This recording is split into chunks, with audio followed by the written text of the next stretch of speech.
Bienvenue dans 100% Seine-et-Marne. Chaque mois, dans ce nouveau rendez-vous, on vous emmène à la découverte du département pour vous en dévoiler de nouvelles facettes. Oubliez le Brie et le plus grand parc d'attractions d'Europe.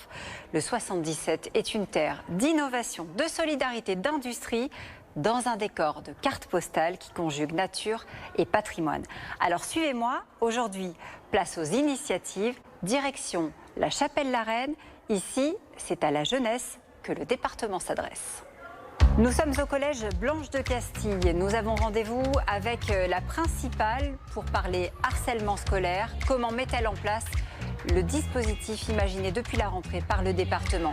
Nous serons aussi aux côtés des élèves. Ils viennent tout juste de visionner un film tourné par le département de Seine-et-Marne dans leur établissement. Comment ont-ils réagi aux paroles des victimes? Ils vous le diront. Et puis, le président du département nous attend pour détailler avec lui le dispositif global qu'il a imaginé. Bonjour Jean-François Parigi. Bonjour. Merci d'être avec nous. Dites-moi, il y a déjà un plan national mené par l'Éducation nationale contre le harcèlement. Qu'est-ce qui vous a poussé, vous, à vouloir justement faire quelque chose de sur mesure pour votre département? Est-ce qu'il y a eu une histoire, un déclic, quelque chose qui s'est passé?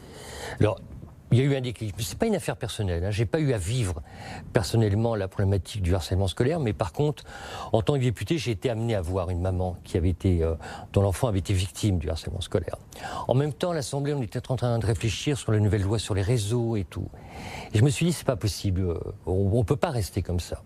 J'ai eu la chance d'être élu président de ce département, mais je me suis dit, et si on pouvait travailler en équipe, là?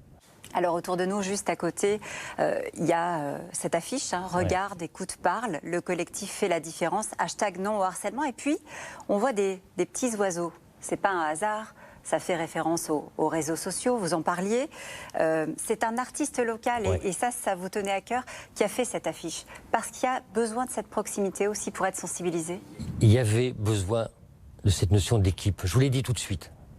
Donc là, c'est un jeune artiste qui l'a fait. Je trouvais que tout était là.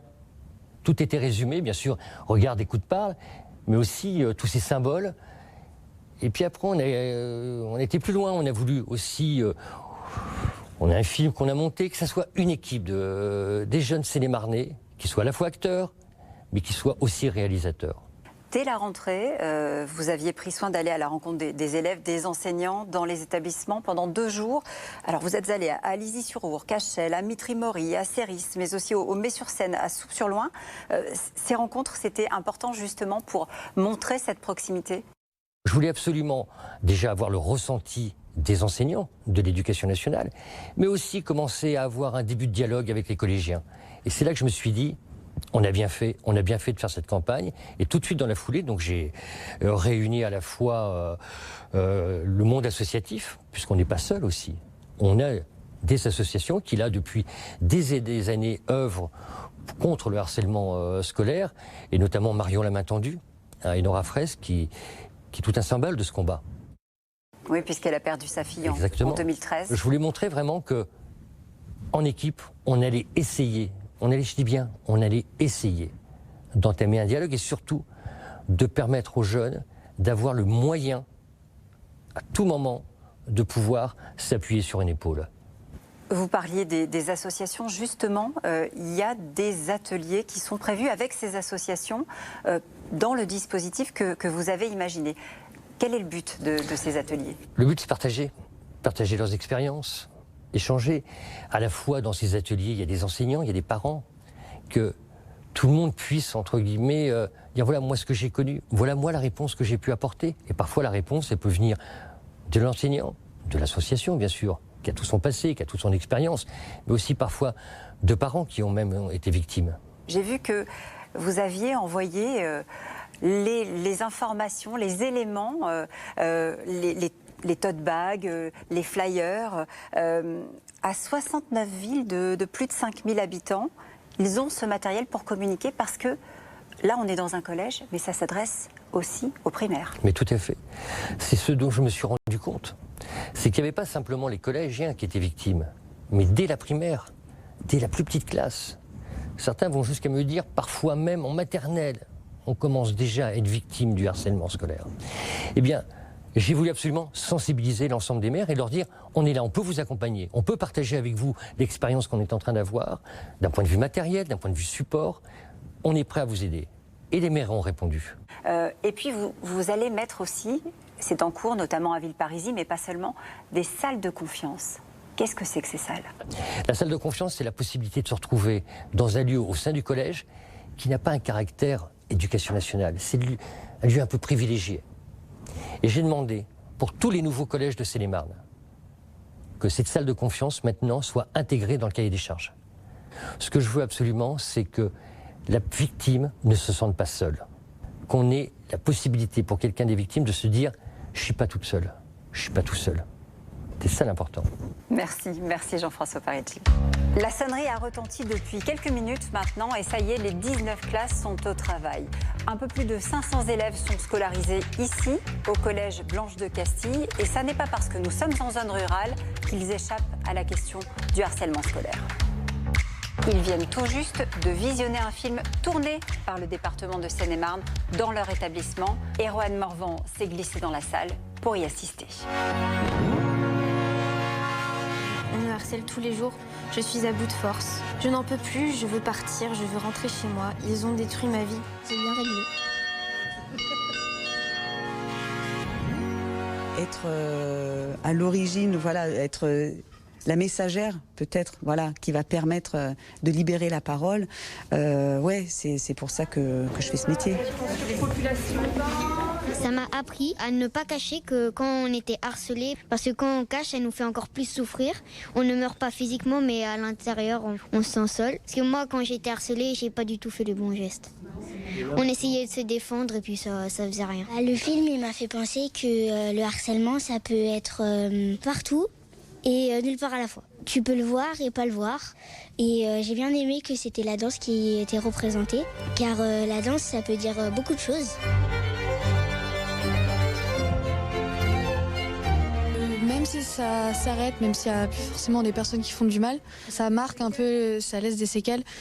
Aider les autres. Faut pas les laisser seuls. Même si c'est pas votre super copain, même si vous le connaissez pas, cette personne, elle est en souffrance. C'est pas grave si vous vous trompez, mais parlez-en.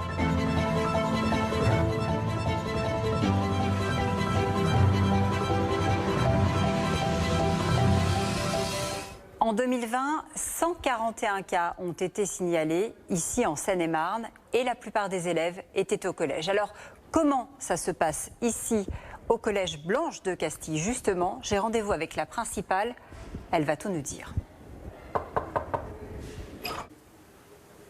Valérie Vallée, on pourrait se dire qu'ici, à la Chapelle-la-Reine, collège Blanche de Castille, dans une zone plutôt rurale, on est à l'abri du harcèlement. Ça n'est pas le cas? Ce n'est pas le cas. Quand je suis arrivée il y a 4 ans, un élève, on a découvert, on était déjà à quelques mois de la rentrée, un élève qui était harcelé depuis la 6e par le même élève, un bon petit soldat, gentil, jamais un mot de travers.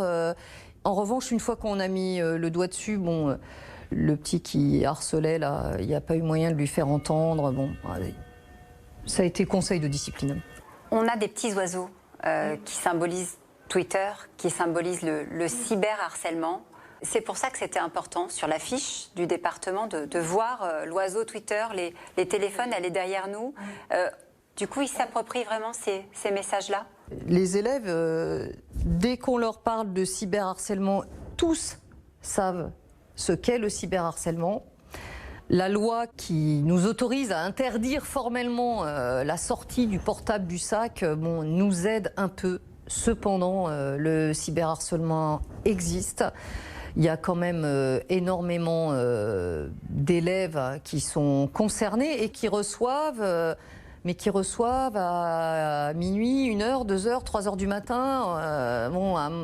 Ça s'arrête jamais. En quoi les deux dispositifs, phares et celui qui est mis en place aujourd'hui par le département, viennent justement se compléter? En quoi c'est un atout supplémentaire? C'est un atout parce que c'est un phénomène à la fois qui a toujours existé, devant lequel on est quand même un petit peu démuni. Il y a même des parents qui disent à leurs enfants « mais enfin, défends-toi, mais enfin, te laisse pas faire ». Comme si être la cible, ça voulait dire être un peu responsable de ce qui nous arrive. Donc on est tous un peu démunis et je trouve que plus on est, ça rassure nos enfants et nous aussi, dans la mesure où on se dit, bon, là, action, qu'est-ce que je peux faire, vers qui je peux me tourner, à la fois avec qui je peux échanger et à la fois concrètement, comment ça se passe, j'allais dire à la maison, mais non, au collège.